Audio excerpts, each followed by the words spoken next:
Well, today we are finally starting to cover this thing up. So, oh, by the way, this video is sponsored by whoever the name is on the screen, I don't know yet. Essentially, look, we've got all this scaffolding in to hold up the ceiling, because once we start putting the concrete over it, especially when we do this bigger bit, it's going to be very, very heavy. This side, not so much, but we still, you know, still need it. Wait a minute, Colin, I'm going to interrupt you there. Now, after the sound issues we had in the last video, I've got radio mics for both me and Rick. And he's wearing his at the moment. So as I'm talking to you in the secret garage, he's upstairs sweeping up, and you can hear it. I do apologise. So we've put all this up, we've got it all acro propped up, and basically we're going to fill up to just the tip of the roof. Now this bit of concrete's not actually structural, it's just there to fill the gap, so it doesn't really matter what mix or anything it is, just shove it in. So that's what we're going to do today, and then after that, once that's set, and we can start doing more rebarring and then doing the roof slab. But we've got no Chris Bibby today because his lorry's broke down, so we've got Colin. There's another Colin on the job. Right, let's go and do it. Now, as well as seeing the progress in this video, I'm also going to answer a lot of questions which you guys have left on the last video and a few of the social posts. So, we'll go back to the video progress now, and as I have a radio mic on, you can hear all my humming and stupid noises I make. Right, let me go and get me a... I need that.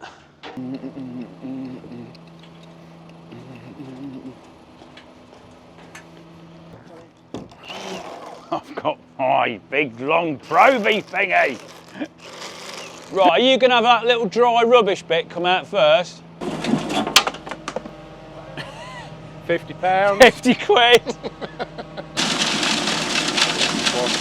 That's the stuff we want. That's like concrete now, but when he first rubs it out, you end up with like just a load of wet gravel. Of course, the last thing we want is a load of wet gravel in the bottom, because that's no good. We want actual concrete. Are we going there first? Yeah. Yeah. Right. Let's do that side first. Question. How much welding wire have you used on this project? Well, I just rang United Welding Supplies up, which is where I get it from.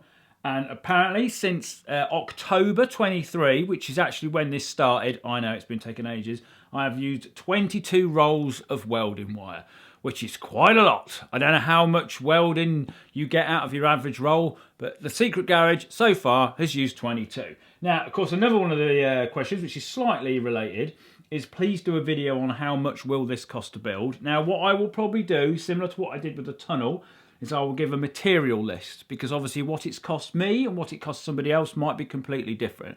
Obviously sometimes I get a bit of discount, you know, with things I buy. Newark Steel, Barret Steel Group, of course, have been supplying all the steel for this, so I haven't had to pay for that. Now that is a huge cost which I haven't had to incur. So massive thanks to them. If you want any steel, go and see them, tell them I sent you. Hopefully they'll do you a good deal. So in terms of all the other things, I will sort of try and give a bit of a list. The concrete, how many cubic metres. The rebar has been very expensive, even though it's only thin stuff. Blowing hell, they charge for that. So I'll give it all out at the end, and then you can sort of roughly work it out. I mean, whether I'll be able to give a rough estimate, I'll see, because it's very difficult. Back to the progress. Now, what you're going to see here is kind of me filming the main video, because I don't know, some of you probably don't realise, I do all the filming myself. So, and you can see me doing it all now. Very rarely does anyone else hold the camera other than in these videos. Obviously when Charlotte comes up and asks me, Colin, what are you doing today? It's mostly just me. It's going down. Hang on a minute. Think we could do with the thing over there? Another shoot on. All right, shoot.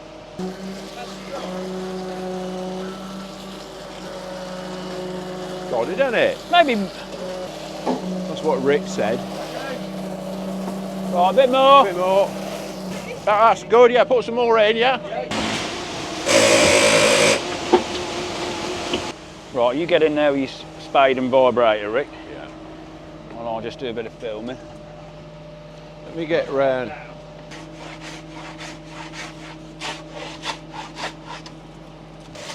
Right, where's me? The vibraphone. Yeah, I want a bit go under these. Good.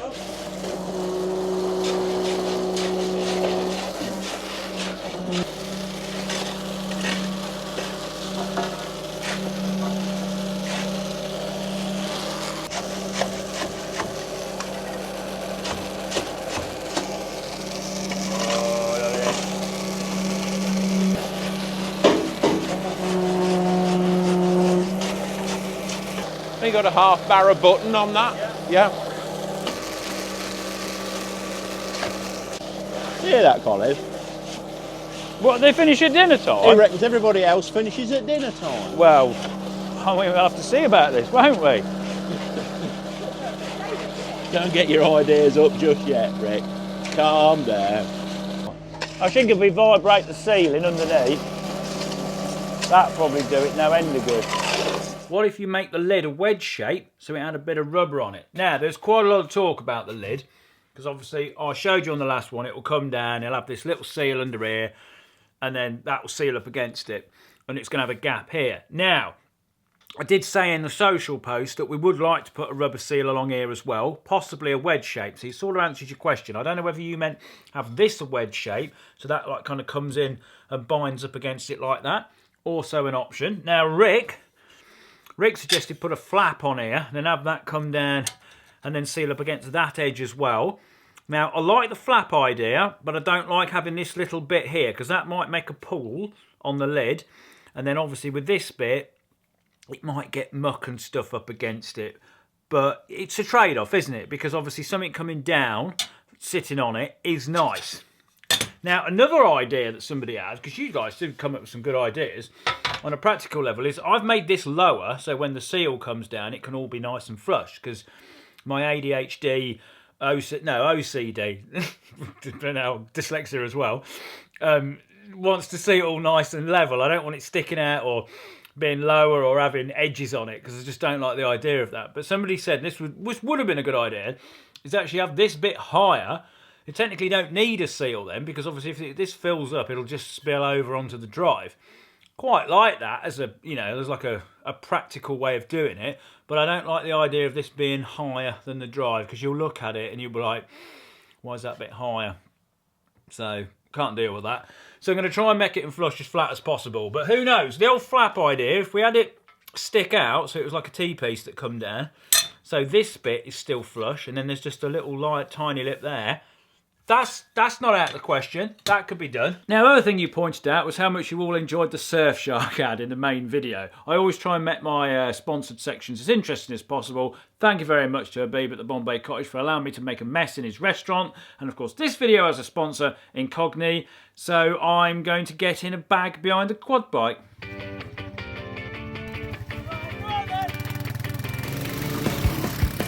One of this channel's sponsors is Incogni, a service that gets your data removed from brokers that sell it on to people that can use it to scam you, scam call you, scam email, and even identity theft.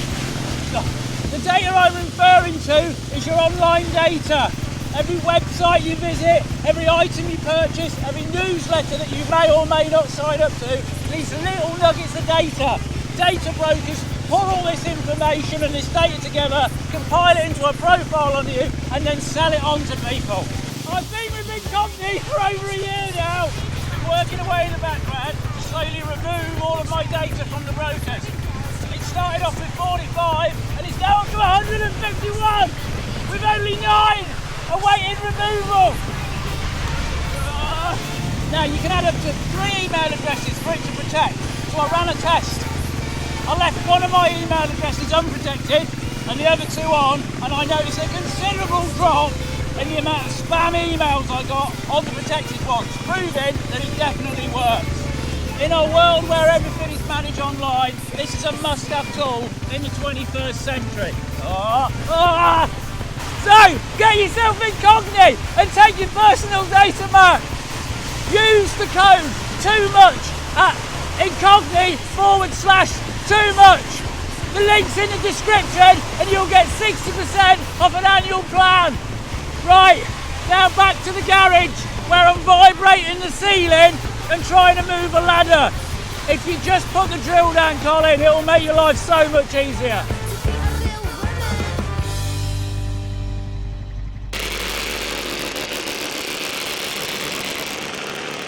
Oh, tiring on the old arms. Right, let's try and move my steps. No, Colin. No, still no.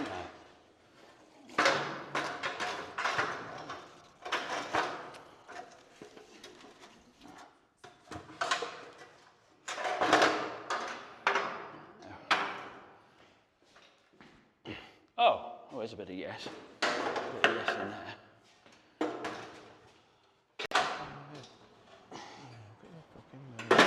Colin, why is your sump pump hole not in the middle of the room? Well, there's one very good reason for that. That was the deepest part of the hole that Tom dug, and the second main reason is right near the crack where the drain goes to. So it wanted to be there, really. Now, some people are worried about this crack and me draining water into it because they're worried about sinkholes and it all collapsing underneath it. Now, in the UK, we have things called soakaways, which is basically where the rainwater comes off your house or your drive or anything.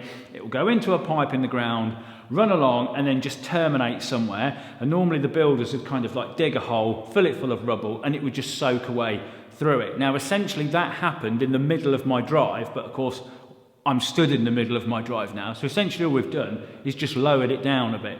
Now it's going into a crack in the rock. It's solid rock, there's no loose soil or anything like that, so it's not going to wash anything away. Yes, it might erode the rock, but I don't think it's going to do that in my or my children's lifetime, so I'm not worried about that. Right, let's finish this concrete pour at the top. That's better, that's a nicer consistency.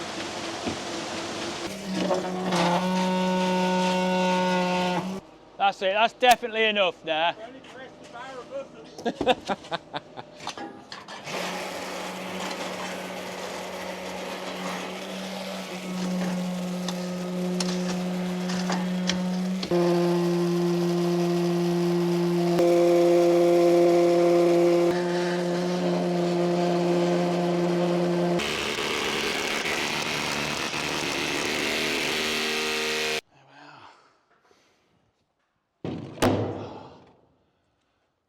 Question, do you get a cell network or Wi-Fi in the tunnel or garage? Right, check this out.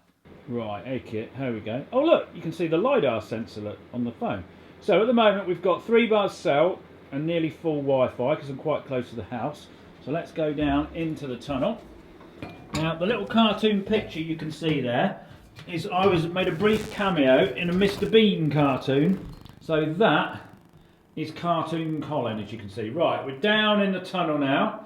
We're down to 1 bar Wi-Fi and very little cell signal. So keep going along. We're still, keep touching it, Colin.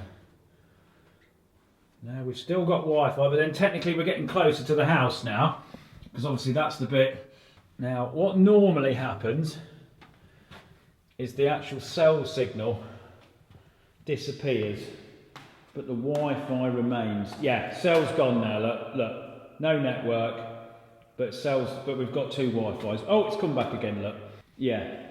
So to answer the question, you do get cellular network down here, but I'm thinking once this project is finished, you probably won't, because in the tunnel, it does disappear.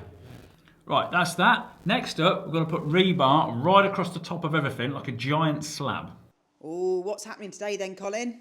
Today's all rebar. Oh no, it's not. It's funny you should ask, isn't it? Yeah, we're rebarring today. Getting all this in. I mean, look at this, look. It looks lovely, doesn't it? This mass and whatever, but anyone that's done any rebarring will know this is a tricky job. I've broke my zip on my jacket. Everything is all wrecked, but I can't do anything about it, can I? I've just got to deal with it. It's got to suffer the rebar gods. But it's looking quite nice. I'm just turning these things round because I've got them in the wrong bit. There's like, on these little posts, let me go and get you a post so I can show you. There's a lower one and a higher one, obviously for where they cross over. But where it's got to come over the top of this beam, it's got to be 63mm. Which is very nicely with the high one. But I've gone and put these 3 here on the lower one. So I'm trying to lift them up and flip them round, but it's not that easy, because of course lifting this up is like lifting the whole thing up. And I'm sort of standing on it as well. So pull them out there, look. Put that in there. And then that down there. Oh, that one went too. Yeah, I've done that one wrong, one over here now. See, this is the problem, look, you get all your... There we are.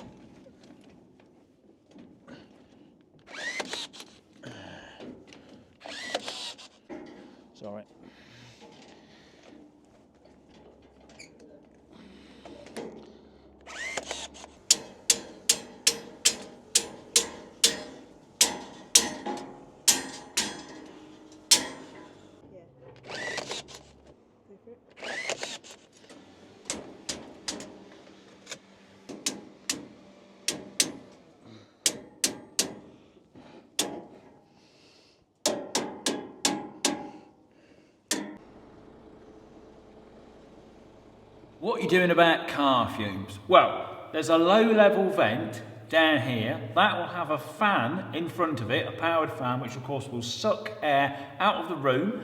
There is an upper vent up there, so technically it will suck it through that and out here. But the biggest question is, what fumes are we actually talking about? Because I'm not going to be running the car down here. I'll drive onto the ramp, switch it off, it will then lower down, get turned round or whatever, and then go back up, start it up and drive off. So there's never going to be a car sat down here running. So the only fumes really we need to be worried about is obviously changing the air in here so it doesn't get all fusty. And as the DeLorean is petrol, obviously there will be a little bit of fuel vapour, but that will come out the breather, sink on the floor and get sucked up here. So I'm not worried about that really. It's Chris Bibby Day. We're going to cover all this in. I feel like today is quite a momentous moment because this is like the top bit of concrete for this bit. So once we've done this today, tomorrow the tracking, which we need to clean up because we've wrecked it a little bit, that all disappears, and then we can start putting my neighbour's garden back together. Progress. Got my cup of tea, look, in my First Mining Company mug. Still available, not many left. Oh, sales pitch. Right, let me set this off. Done that. Of course, it was dry, wasn't it, for the whole morning. Chris Bibby turns up. That's what we got today. Raining. What? We got new shoots? Oh, yeah, baby. We got new shoots. Oh yeah, Bibby. We're doing it differently this time. We're doing it all by hand. See how many buckets it takes. One. Yeah, I think we'll need another one, Chris. So I'll work this out around about 8 cube, so we'll see. Oh, Chris Bibby's going to get all revved up for this. It's going to be a full load today, isn't it? It's going to be a full load. Oh, he's got a full load. Told him to bring a full load. Yeah, but look at his new shoots. Yeah, drier than that. Only a tiny bit. That's nearly about right now.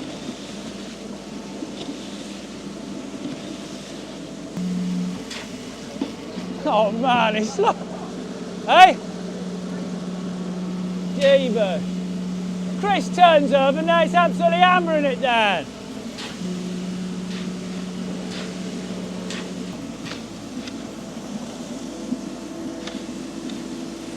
Around here a bit. Yeah.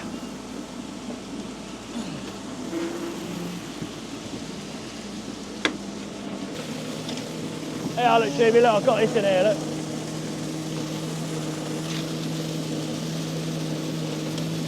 Do it again.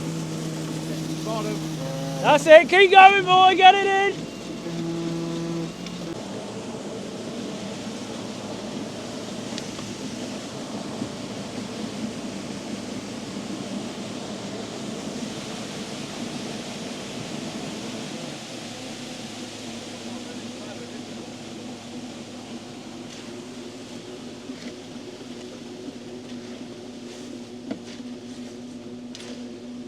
Right.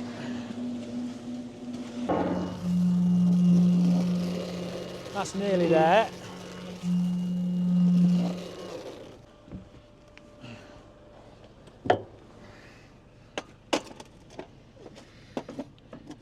Excellent. We're not gone too high, but we can't put that in. Brilliant. Will the cover that covers up where the car's coming out support the weight of another car? Yes, it will. You will be able to drive over it and you will be able to park on it. Whether the lift will be able to lift 2 cars up is another question. I don't know that yet. The cave diver meme. When I went down behind the rebar to get to the hole where all the concrete was going, there was so many comments going on about the cave divers like things like that.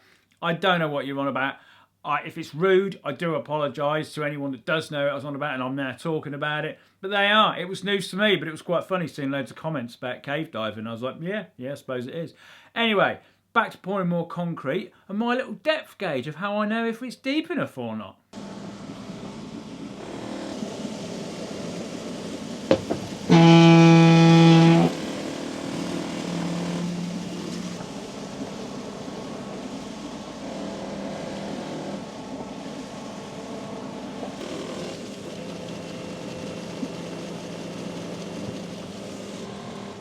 That's good. Too deep there. Yeah.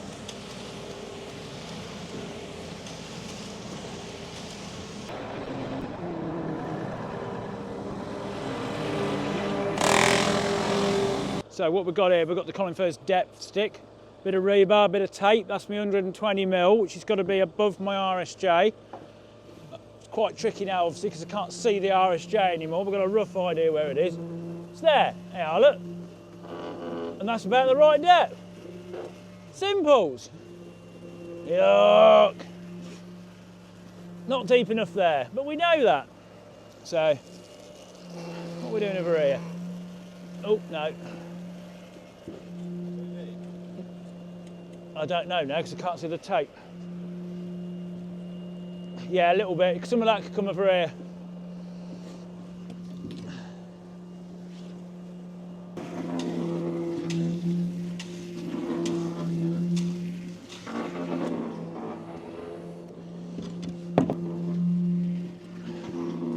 Yeah, a tiny bit deep still.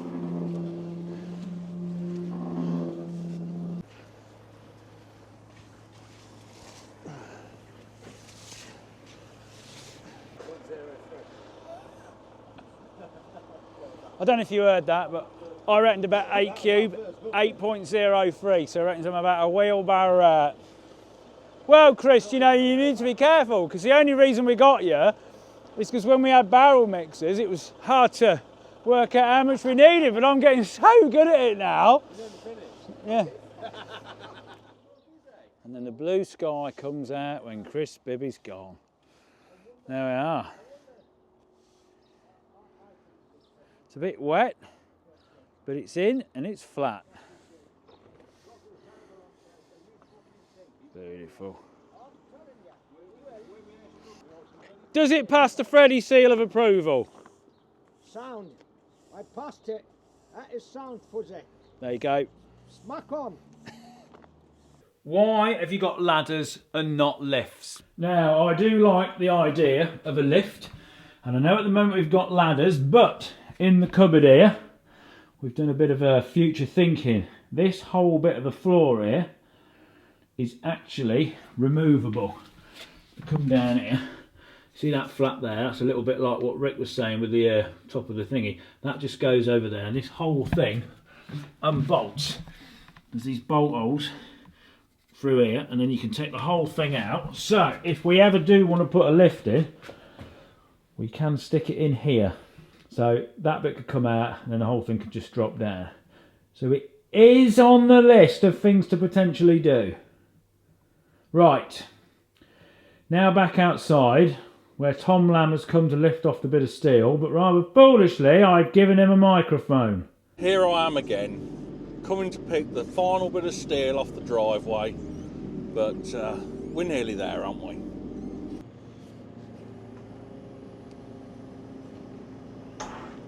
Oh, wait a minute, Tom. That's it. Do you want the pins putting on? There was nearly an absolute disaster, but Tom Lamb has averted this by his fantastic driving skills. I'm now picking the steel up off Colin's driveway, and I'm then going to reverse without touching the telephone lines. There we go. There we go. Colin is now pleased that the steel is in the air. Tom's talking. Colin is now course, smiling at me, talking knowing over me. that he's going to have to sift through all this footage of me saying silly things. He's now smiling again because he can see. I'm going to have to boom this out because it's quite big. Oh, the bloody bus is coming now. But I've got the bus. Hey?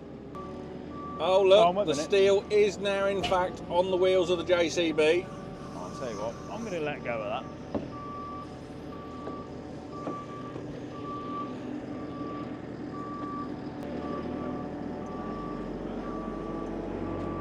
If you haven't already, don't forget to like and subscribe, or just subscribe, or if you don't want to, unsubscribe to the Tom Lamb YouTube channel. I know, I've just realised that giving him a microphone was not a good idea.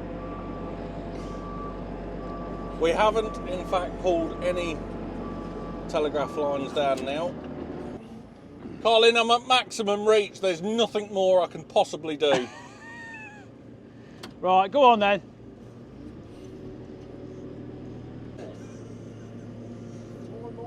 Let this car come past. Come through, my friend, come through. I'm now reversing with the steel. I need you to spin the steel, Rick. Oh, beautiful shot. Go that way. Here. It's a good job my trailer's big enough, isn't it? That's it, Rick. This is a much better idea. So now we're going to put the steel on the trailer, and then I don't know what I'm going to do with it. Probably use it for another project in many years to come.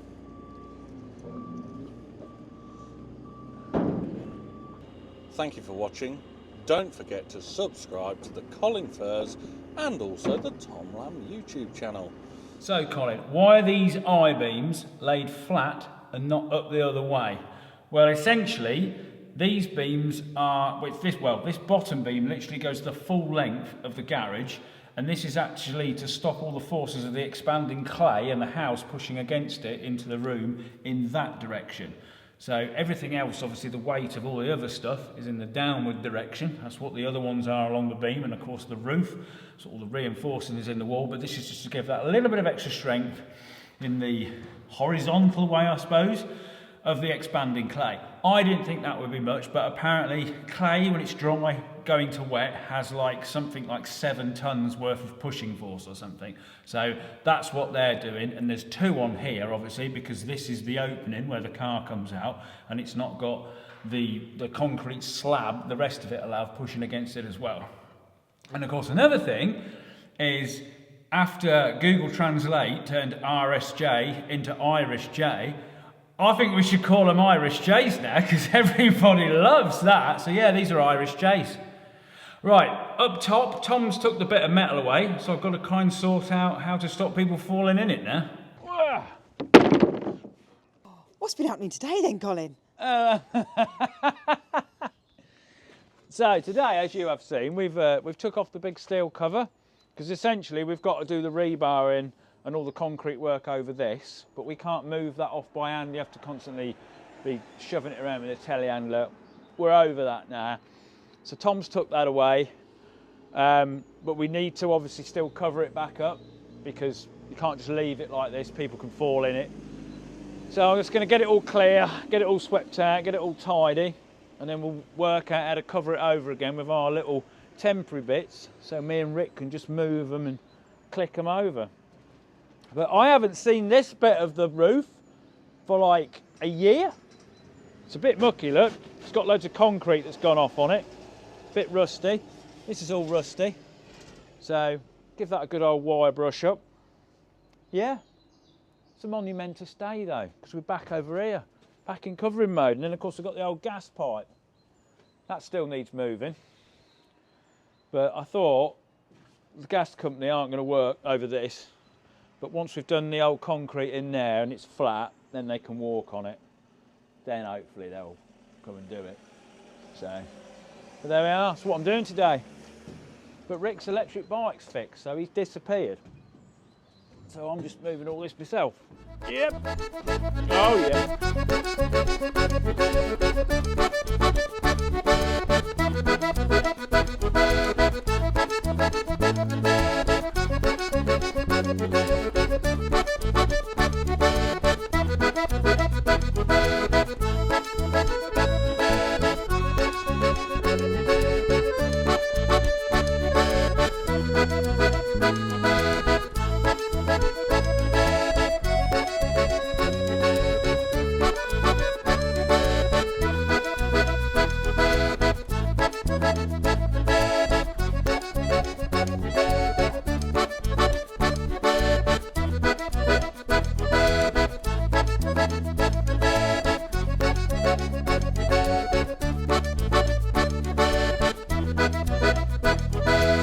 Now in the last video, Colin, you've got a massive vacuum extension pole to suck up all the foam from behind the wall before you poured the concrete in. But you guys had a great idea. You said, why don't you just pour acetone or petrol on it and dissolve it?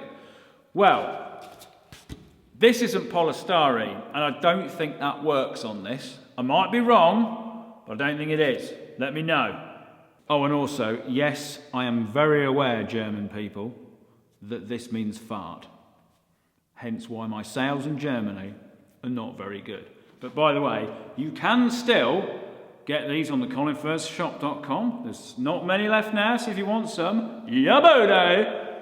So this wall is going to be three-dimensional, like the actual rock face, which is behind it, which we've covered up. Now, one of you guys had a great idea. Because down here there is no windows, there is no concept of time. So what somebody said is why don't you get the light to move across it like the sun does to match the time end of the sun, so you can kind of see what time it is by looking at the wall. We could even put a sundial in it. Might be a little bit tricky trying to get that to work with the old 3D printed stuff, but we could have one somewhere else. But I kind of thought, that's a great little idea. Okay, let's start rebarring the big side up. What's happening today then, Colin? Well, funny you should ask. We've got rebarring day again.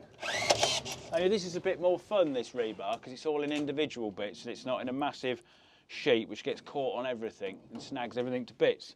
So no, we're doing all the mesh across the top of the roof, and then we have our first little concrete pour which comes up to here. We're getting on very well. I mean, what time is it? About 20 past 10? We're steaming ahead. We've got lovely blue sky. This is what we dreamed of. When I first started building this is where I thought I'd be about 3 weeks into it. It's right here. Oh, it's amazing. Got my little gun. Oh, yeah, I'll come and film the gun, Charlotte. Come and film the gun. I'm going to film the gun. I know we've all seen it before, but it costs a lot of money. So I think we should film it. Let's move my other lenses out.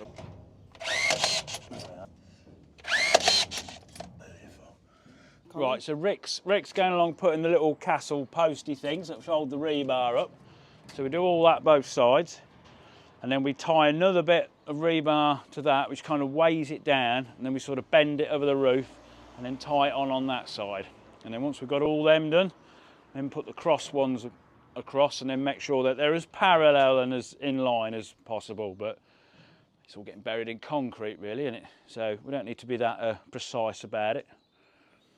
And then we've got some little hooky bits that come up and then they catch on your trousers nicely. There we go. Right, and then he wants a pot. I thought we'd put them there, then now come to here and give me a pot. Yeah, so we'll tie them all, put pots on. Right. Yeah.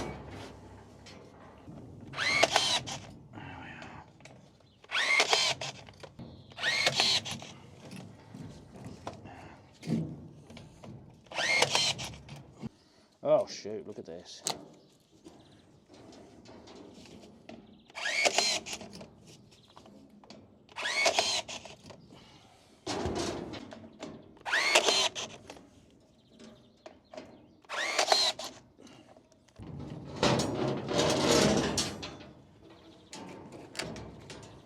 Right, let's come over here.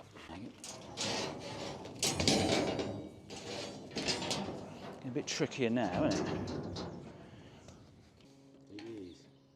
It is, isn't it? On there, hang on. Put that down there.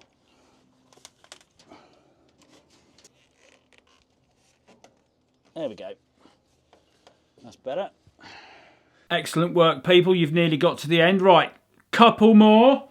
Someone said, are these buckets the original ones from the start? Now, I think some of them must be, because we've got 28 buckets. There might be a few more, because we used to have 14 in each run when we were digging the tunnel.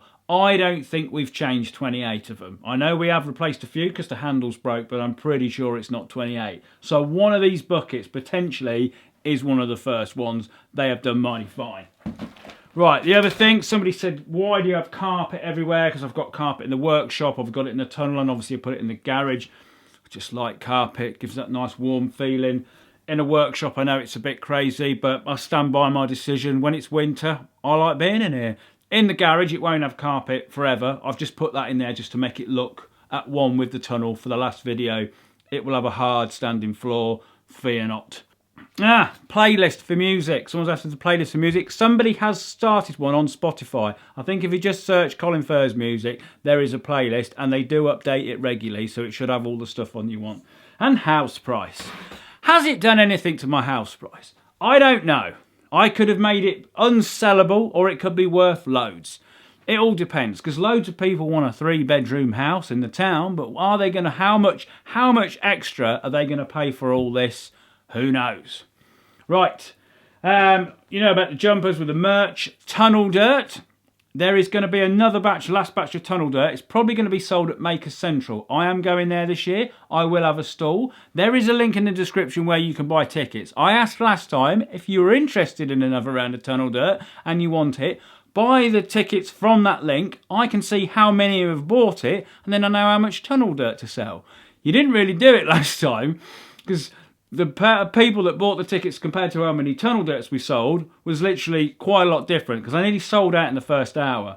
So if you are interested in, I think it's the fourth round, the 4th coloured jar, get your tickets on Maker Central 2025 in the description. And then, of course, last of all, the Union Jack. A lot of you noticed that one of them was the wrong way round. Now, the correct way is to have this thick white bit at the top here, because I think the cross of St Andrews has to be at the top, and the cross of St Patrick has to be at the bottom. Now, it kind of annoys me that the whole thing's not symmetrical, but there is a reason. Obviously, there's a lot of different nations' crosses going on in there, but also, if you hang it upside down, certainly back in the day, that was a sign of SOS helpers, because a lot of people would just look at it and think, it's the Union Jack.